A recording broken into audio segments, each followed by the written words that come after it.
Welcome back, football fans, to Play Action Takes, Apollo Media's NFL podcast brought to you by Zing Zang, America's number one Bloody Mary mix. It's America's number one Bloody Mary mix for a reason. We love Zing Zang. Zang responsibly this fall during football season with Zing Zang. And shout out to Big City Wings, Houston's wing joint, Apollo's wing joint. Go check them out today if you're in the Houston area. They got 14 locations across Houston. Best place to watch football on Sunday is Big City Wings. Go get some wings, hang out with some good people over at Big City Wings. I'm your host, Tone Strankman, joined always by Kush Patel. How are we doing, brother? We're doing great. What a great first weekend, 4-day weekend of football we got, man.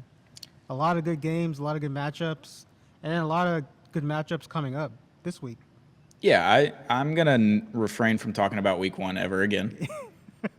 ever again. The Dolphins, so great for you. The Dolphins just released their navy blue rivalry jerseys, and I was really excited about it preseason. I was talking myself into this team, and I requested a Willie Gay Jr. jersey from our ticket rep over at the Miami Dolphins, and he said he'll get it done. It might be after the Jets game, which is later this month. So I'll wait on it, but now I'm not excited about the jersey. I'm excited about the Willie Gay portion of it. Went to school with him, had a class with him. But other than that, I don't think I'm going to buy anything. I think I'm not going to participate in the whiteout this weekend. But other than that, we got week two. We're back. We are. We're so back. We're so back.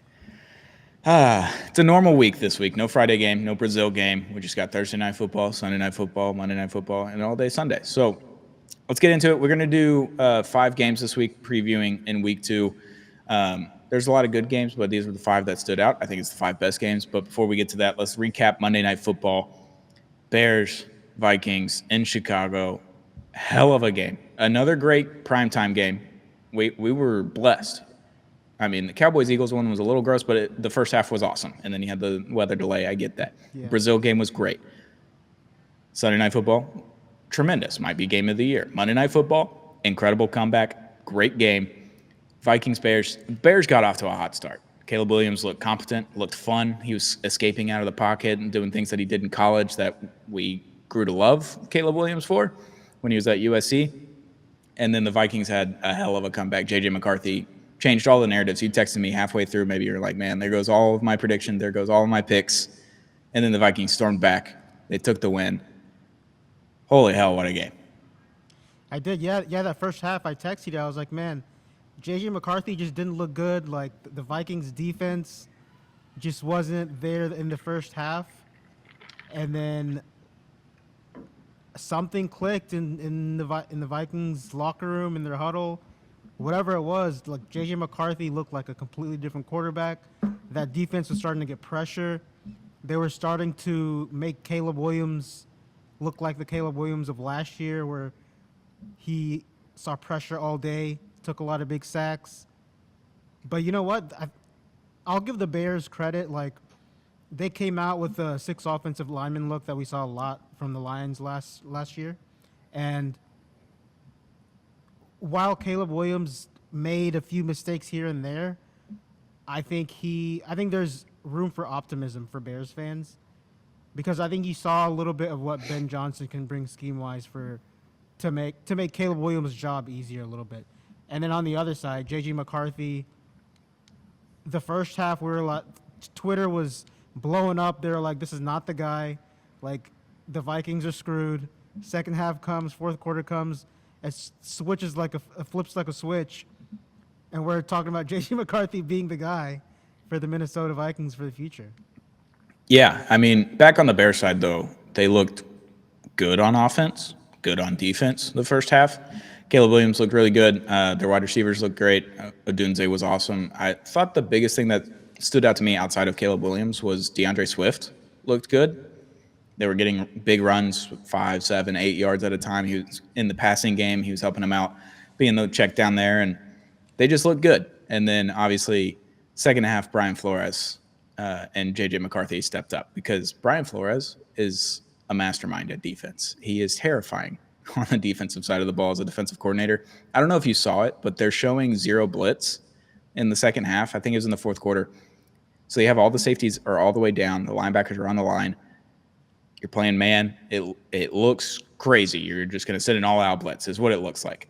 And then they send Odunze, I believe, in motion. And as soon as that happens, the safeties drop back. They drop into zone. So they're looking at man, zero blitz, get the ball out fast. They're going to be fine. The motion happens. The safeties drop all the way back 20 yards as the motion's happening before the ball is snapped, and they're in zone. And it was the craziest shell that I've ever seen from Brian Flores. It was a mastermind. It was a masterful game from him in the second half, calling plays for the defense. And obviously that ball still has to get out quick because they're expecting pressure. So the offensive line is frantic. They give up pressure with just 4 rushers, 5 rushers. He's off target on the throw. If he's on time and on target with the throw, that's a first down. It wasn't. It was a 2-yard. They missed it by 2 yards to get the first down. And it was just – that's what I took away was the defense stepped up when it needed to. And then J.J. McCarthy, you could see O'Connell just going crazy on the sideline on that last J.J. McCarthy touchdown when he ran it in. And good for J.J. I mean, he waited a long time to play in his first NFL game. Like last season – he could have competed for the number 1 job with Sam Darnold and possibly had a shot coming in later in the season, but obviously Sam Darnold played really well. But McCarthy's injury stood out, and he couldn't play last season. And then comes in and waits a whole extra year from waiting for that injury to heal. And he comes in and he has a rough first half, and he balled out in the second half. O'Connell's got to love him. J.J. McCarthy's got to love it. The Vikings have got to love it. The Vikings fans are probably ecstatic right now because they're shitting their pants the first half of the game. And then after that, they love J.J. McCarthy. The J.J. McCarthy stock has just shot through the roof for Vikings fans, as well as a lot of people across the league. I mean, that was a hard-fought game. The Chicago defense played really well, and they found a way to win, 27-24. Big comeback. I did see something, though. Chicago Bears, 2018, I believe. Quarterback taken in the top 2. The previous year, they won 5 games. Like, all these little things that happen, and it's like a replay of everything. Like, everything is assimilating into 2018 Bears, where they have this big lead. They lose on Sunday Night Football week 1 to a division rival, and they scored the same amount of points and all this kind of stuff. It was crazy. I saw it, and I think that we're heading towards a Bears-Eagles wild card round, and they go double doink again. That's what I took from it. Man, yeah, I mean, it could happen. It'd be funny. It would not for Bears fans. It wouldn't No. be funny, but the rest of us would laugh probably. But no, I thought despite the Vikings comeback, JJ McCarthy, like all the talk surrounding JJ McCarthy, I think was Caleb Williams perfect? Did he show like the USC Caleb Williams where he's getting out of the pocket and making ridiculous throws all the time? Probably not, but I think it's going to take a little bit of time. Obviously, new offense, new coach. But I think there were a lot of good signs. But then I thought there were a lot of signs for Caleb Williams where you're like, okay, he needs to fix that. If he can fix that, then he's going to, his potential is really, really high. Yeah, and we've seen quarterbacks over the years that have all these expectations. Rookie year, second year, they're supposed to be better. Doesn't always happen that way. A lot of quarterbacks take time. Obviously, he was thrown into the fire last year. He's got to fix some bad habits, and Ben Johnson's working on it. So I thought the Bears looked really good. The Lions looked worse in that division. They were 4th in that division in week 1. Like, they did not look good. Who would have saw that coming, right? No. Yeah. Like, I thought it would have been the Bears. But the Bears looked good. It's a heartbreaking loss, especially at home, a divisional opponent on primetime when you had a big lead. That's a tough loss to have. Yeah. But Brian Flores did a hell of a job, J.J. McCarthy, with that comeback. They look good. I like both teams. But without further ado, let's get into the week 2 preview. We're going to talk about your team a little bit later on. We're not going to talk about my team. Maybe the rest of the season. Or until like after week 6 when they fire everyone. I don't know. We'll see. I hope we don't have to talk about them. But week 2 preview, kicking off on Thursday. This is going to come out Friday. We're recording it Wednesday before the game. But Commanders at Packers, possibly game of the week on a Thursday night. Got great Thursday night games so far this year. I'm holding out for that Jaguars-Titans game. That's probably going to happen. I don't know if it is. Couldn't tell you. But Commanders at Packers, hell of a game. Jaden Daniels last season was incredible. See if he can continue that. The Packers looked really, really, really good in week 1. Are we looking for a week 2 letdown? Who's to say? Kush, what do you think about this game? I'm going to go are we doing picks yet, or are we just giving thoughts? You can do whatever you want. It's your life. So I'm going to go ahead and say it's going to be close, but I'm going to give the Packers the edge just because of their offense. I feel like, I was kind of 1 foot in, 1 foot out to begin the season on Jordan Love because I just didn't know what he was going to look like.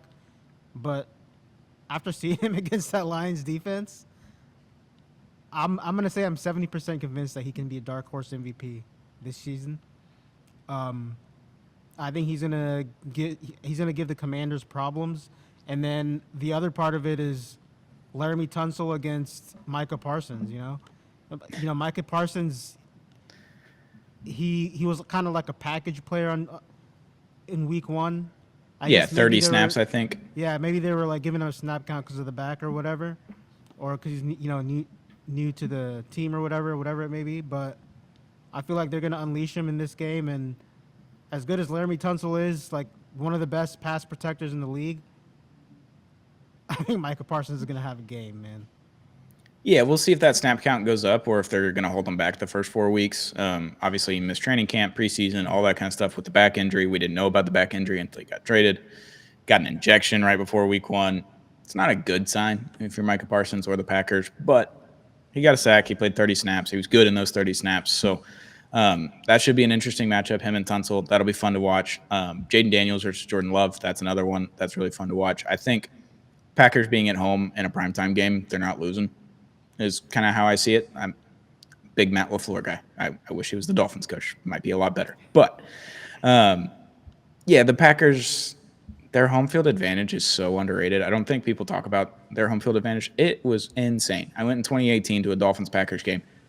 It's a crazy field to just go to for the first time. I'm sure it's even crazier on the field for the players that are going there for the first time, and especially I've on never Thursday been night there, football. but it seems like it's like a college atmosphere down there. Yeah, I mean, they have tailgating going on. You're parking at people's houses and walking down the street into Lambeau Field's parking lot, essentially. Like, that's what we did. We just pulled up to a house. They were like $20, and Dad's like, yeah, sure, sounds great.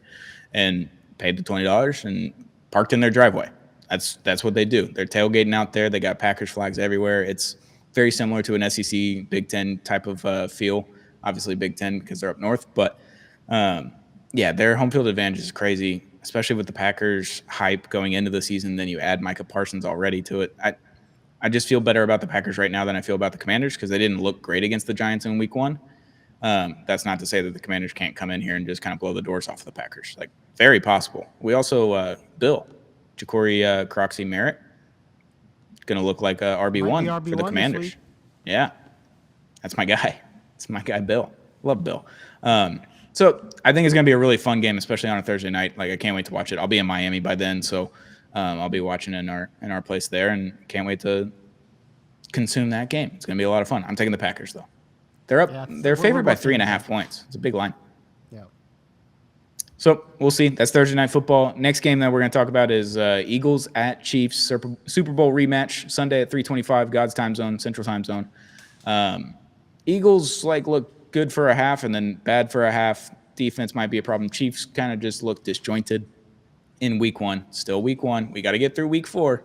We got to get to October before we can really say anything about these teams. But except for the Dolphins, I'll say whatever I want about them. The Eagles at Chiefs.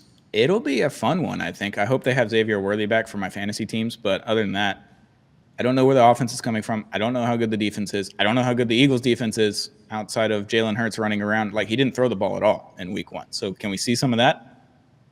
I don't know. Are they going to just try to take away the run and force them to throw? Who's to say? I'm going to lean Chiefs here. I don't know why. I'm going to do it, though. I think I picked the Eagles in the pick 'em, but I'm going to lean Chiefs here. That's different. This is full-on prediction here. I'm going to lean Chiefs. I think they do just enough on both sides of the ball to win the game. I think they're going to try to make Jalen Hurts throw the ball a lot more and hope that their defense can hold, and we'll see. But I'm going to take the Chiefs. Yeah, the Eagles' defense didn't look great last week. Jalen Carter is back, so that might make a little bit of a difference. We hope that he doesn't spit on another player this time and gets kicked out of the game again. But and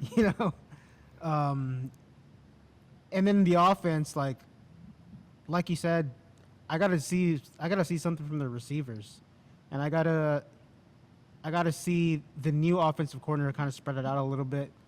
They have really good receivers, tight ends pretty good.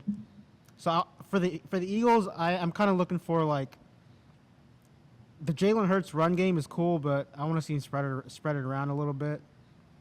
And then for the Chiefs, their defense was not, really impressive last week either against the Chargers. So I think both teams are kind of like not really playing their best right now. So I think this game's a toss up, but I'm gonna go Eagles. Somehow, some way, Jalen Hurts always finds a way to have a great game against the Chiefs, and I think that's gonna happen again. Um, I think it's gonna be close, but I'm gonna go Eagles.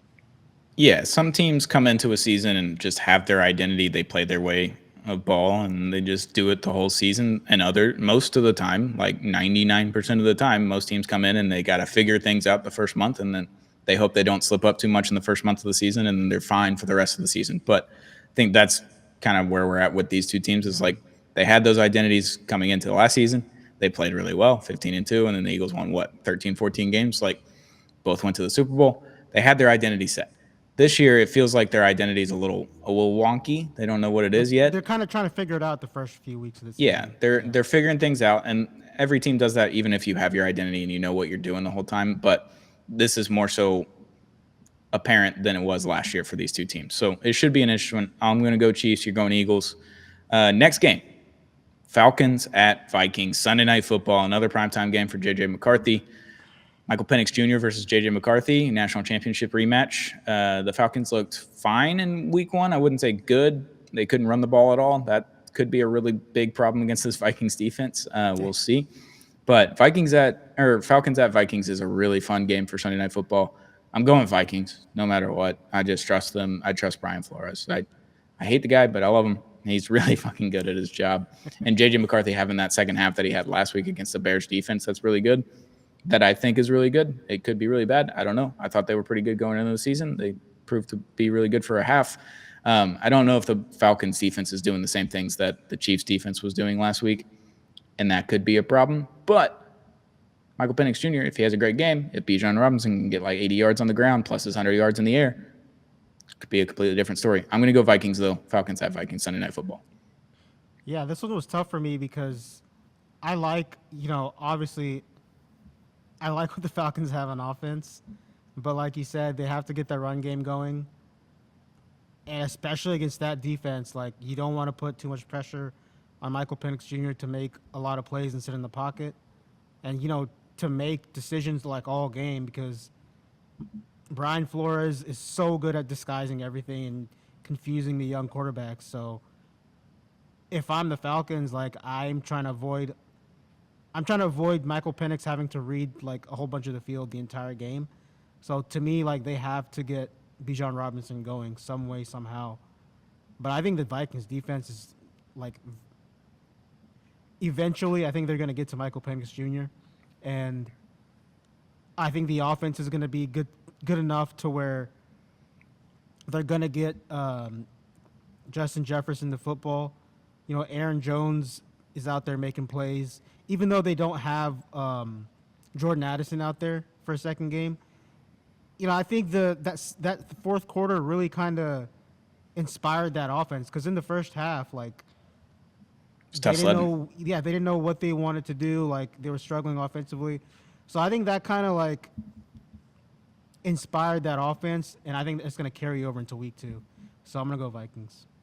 Yeah, their running game was fine. The Vikings, and I don't think it was anything special. They got good runs when they needed them. Really, is kind of what it was. And the weapons without Jordan Addison are still really good. Hawkinson, Jay Jettas, like they've got weapons everywhere. So I think they're going to be fine for another couple weeks until Addison comes back.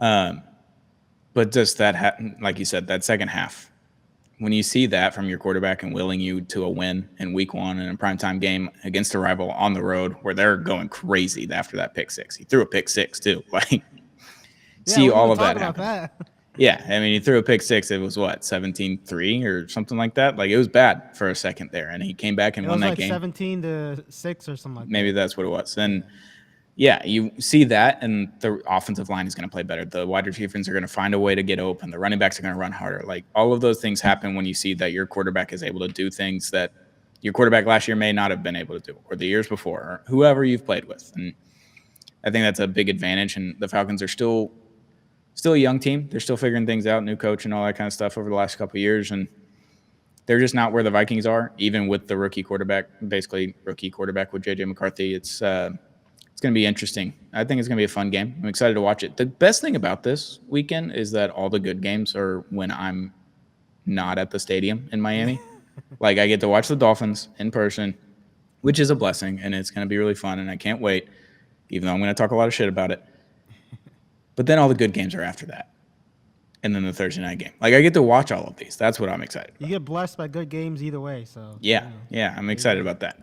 We'll move on to Monday Night Football. We got doubleheader Monday Night Football. I don't like doubleheaders on Monday Night Football. I think it's dumb. I think it's stupid.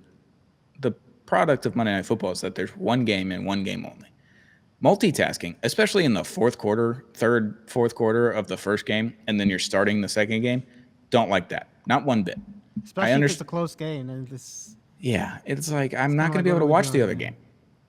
It's tough, especially when it starts at 9 p.m. Central Time. Like, I'm going to be asleep. Like, hand up. I fell asleep the last 2 minutes of the Vikings game and woke up, like, with the TV on. Like, that's what's going to happen. I'm going to watch first quarter, maybe the first half of that Chargers-Raiders game, and I'm going to be asleep. But your team, the Houston Texans, Bucks at Texans on Monday Night Football, home opener for the Houston crowd. You're hoping that your offense shows up. You're hoping that your defense swarms like it does. And you're hoping the Bucks are still a little bit unhealthy and still figuring things out like they were in week one. I know the Bucks came away with that win, but you've got the secondary, you've got the defense to figure it out. Can your offense figure it out? I really want to pick the Bucks, but I think they're just not healthy enough. I don't think they're good enough just yet. Give me a month on them, and I think they're really good. I think the Texans are in a better spot. Home game, Monday Night Football. Like, they shouldn't lose this game.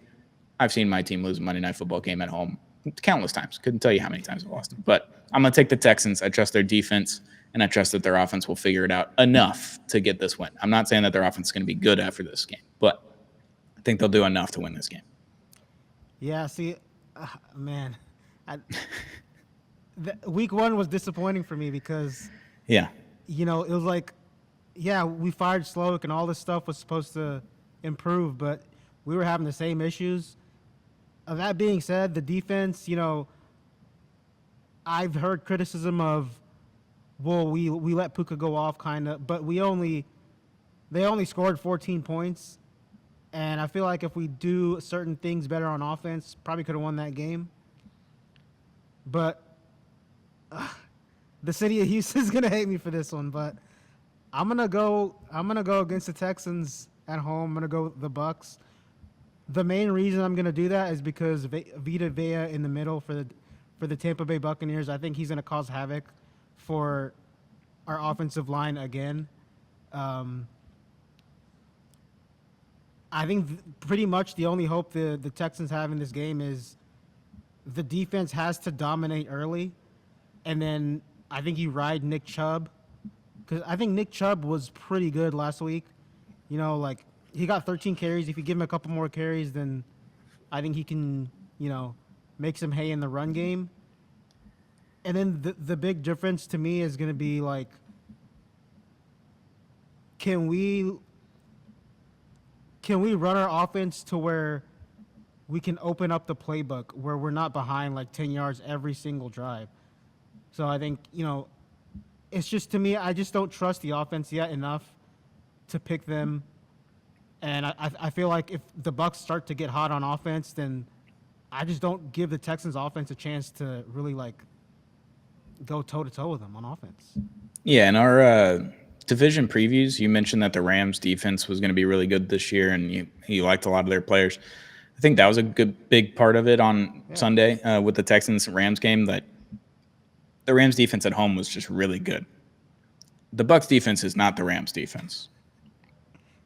So for that, it's like, sure, Nick Chubb, 60 yards, like 13 carries. Like, it wasn't bad. Like, if you're not getting over 80, 90 yards in a game in the NFL nowadays, it's not the biggest thing in the world, Like, but CJ Stroud only having like 171 yards and a pick, that was a detriment to this team. I think there was only one player that threw for like over 300 yards or over 270 yards, whatever it was in week one. That's how it is every year. Can CJ Stroud get to like 230 yards, couple touchdowns, no turnovers, and then you still have that kind of running game that you had in week one? That's how I think you win this game. And The receivers have got to find a way to get open. Nico Collins, your new guys from Iowa State. I know you're missing Braxton Berrios right now with a little bit of an injury, but you got to find a way to get open, and you got to find a way to pass block. Just a smidge. Like you just need a smidge of time to get CJ Stroud a little bit of time to get the ball out and score a few touchdowns, and then because really like 17 points, 20 points wins this game. Can you do that before the Bucs do it? Maybe. I think your defense can hold them under 17 points, but we saw the Falcons hold them under 17 points like the whole game until the very end. So I think the Texans defense can be really good this game, and you're going to create some turnovers and short fields for your offense, and that's how you get more points. So I'm going Texans. You're going Bucs. Last game of the week, fun one, I think. Maybe it could be Chargers at Raiders Monday Night Football, the late game, doubleheader, stupidest thing of all time. I've been saying it for how many ever years we've been doing this. It's the dumbest thing of all time to do in doubleheader in a primetime slot. But it's not college football, guys. This is the NFL. One game at a time. Chargers at Raiders, though. Chargers looked like one of the best teams in the AFC, like maybe the third or fourth best team in the AFC in week one, playing a Raiders team that didn't look spectacular in week one, but they played the Patriots. I don't know how good the Patriots are yet. I think their defense is going to be fine because of Mike Vrabel. So maybe that was a part of it. The Patriots are always stingy on defense. They always have been. Even the Dolphins, when they're scoring 70 points on the Broncos, couldn't score on the Patriots for a little bit there. So Chargers at Raiders. I'm going to go Chargers. They're just more reliable right now. If they have that kind of passing game that they had in week one, because Jim Harbaugh, he's going to run the ball. He's going to play defense. That's what we knew about Jim Harbaugh. And then week one, Justin Herbert's like, yeah, here's 303 tugs. So, like, we're just going to throw it all over you guys. So Keenan Allen was a big thing of that as well. So the Raiders defense cannot be good. I just don't see it. I'll have to go Chargers here. Yeah, I'm gonna go Chargers. I was impressed by Justin Herbert last week. Like, Yeah. That like was we know his he best can game make of his those- career. Yeah, probably. Yeah, I mean he's had a lot of gaudy numbers, but as far as like 60 minutes of like football, I think that was his best 60 minutes of football like in a long time. You know. He'll always give you 50. It's Yeah. the last 10. It's the last 10 minutes. yeah. And you're looking at it, you're like, man, It's just funny hold you on. say that because I was watching that game last week and I'm like, that the second to last drive where they go 3 and out, I was like, oh Here we shit, go here again. we go. It's the Chargers, they're gonna charge her again, and then they get the ball back and he runs for that first down. And I'm like, all right, Justin Herbert, you impressed me. It's different. But no, yeah, I think he's kind of figured it out under Jim Harbaugh's offense, and I think they're really gonna try to get Omer and Hampton going this game, and I think Justin Herbert's just gonna put up 300 yards again. Chargers gonna win. Yeah, I think they'll be fine. Ashton Genty is my player to watch in this game. Him and Hampton. I think I'm interested in the running backs, see how they work. Like Hampton looked fine in week one. He didn't get a ton of touches. Like he could have gotten a lot more, I would assume, but they were just able to throw the ball on the Chiefs.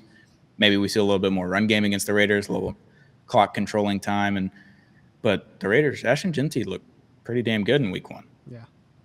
Like, I know he was drafted really high. I know he had like 2,000 yards last year for Boise State. He didn't play nobody, all that kind of stuff. He looked pretty good. He's got talent, man. He's got talent. He looked pretty good. I'm interested to see what he does. Hopefully, Brock Bowers comes back healthy and he's able to play this game because if not, this game stinks. But we're going to go Chargers. You mentioned how here we go again, the last 10 minutes of a game. I just remembered 2023 week one. Dolphins at Chargers. Tua threw for 460 yards. People forget. Justin Herbert had a chance to go win the game. He had a chance to put the game away, only got a field goal the drive before, and he got sacked on 4th down. It was like 4th and 5. Jalen Phillips came in there and sacked him. That's the Justin Herbert I knew. And then week one was not the Justin Herbert I knew. So it's an intriguing game. It's an intriguing week. That's 5 really solid games to watch all in primetime except for Eagles Chiefs in the afternoon slot. Like, it's a good slate compared to week one where we're kind of looking at it and we're like, it's not a lot of good games here. This is 5 really good games, and there's a few others in there that were intriguing to me, like Giants-Cowboys. Kind of intriguing. I'm curious to see if the Cowboys can blow them out or if the Giants are going to keep that one close like they did against the Commanders. That would be fun to watch. There's a lot of really good games. Patriots-Dolphins, like if you want to watch a collapse, tune in at noon on Sunday. We can do that together, guys. That'll be fun. I mean, you've got the Bengals and Jaguars too. I think that's a Fun one too. Yeah. So a lot of good games in week 2. I'm excited about it. I'm excited that all the really good games are not when I'm at the stadium. But that's a week 2 recap. Kush, you got anything else? I got one more thing to say on the Texans and the Bucks. Everybody, the city of Houston, please do not come for me. If we win this game, I might have to pick against the Texans every single week. I'm just saying. Hey, I mean, you can't even get fans to the stadium. You think they're going to come after you? It's too far Shots away. fired. Shots fired. It's too far away. It's simply too far away. I remember my first time. I was staying downtown in Houston. I went to a concert over at NRG. We were in an Uber for an hour, like with no traffic on a Saturday morning, heading to this festival. I don't understand the setup in the city, but hey, you know. I just don't. I don't is get what it that. is. It's better than Dallas, where you have to go to a completely different city. But other than that, like it's the same distance. I felt like it was tough. Yeah, you got to get people to the games. But it's Monday Night Football. Hopefully, it's a packed house and it's a good game for us and for you and all the Apollo viewers. But that's been Play Action Takes. Shout out to Zing Zang, America's #1 Bloody Mary mix. We love Zing Zang. It's the best Bloody Mary mix in the game. They got Michelada mix. They got Margarita mix. They got it all. Specs, Total Wine, HEB, Tom Thumb, Sprouts. They got it everywhere. Zing Zang, America's #1 Bloody Mary mix. And shout out to Big City Wings, Houston's Wing Joint, Apollo's Wing Joint. If you want to watch all these good games, go to Big City Wings and watch them because that's the best place to do it. Great wings, great people, great beer over at Big City Wings, Houston's Wing Joint, Apollo's Wing Joint. It's been a pleasure. We'll be back on Monday morning. We're going to do 10 a.m. live stream for Play Action Takes this week because I got to catch a plane in the afternoon in Miami. But I'll be in Miami. Hopefully a better mood than I was on Monday this week. But we'll be back live streaming at 10 a.m. Play Action Takes, Apollo Media's NFL podcast. We'll be back very, very soon with another episode.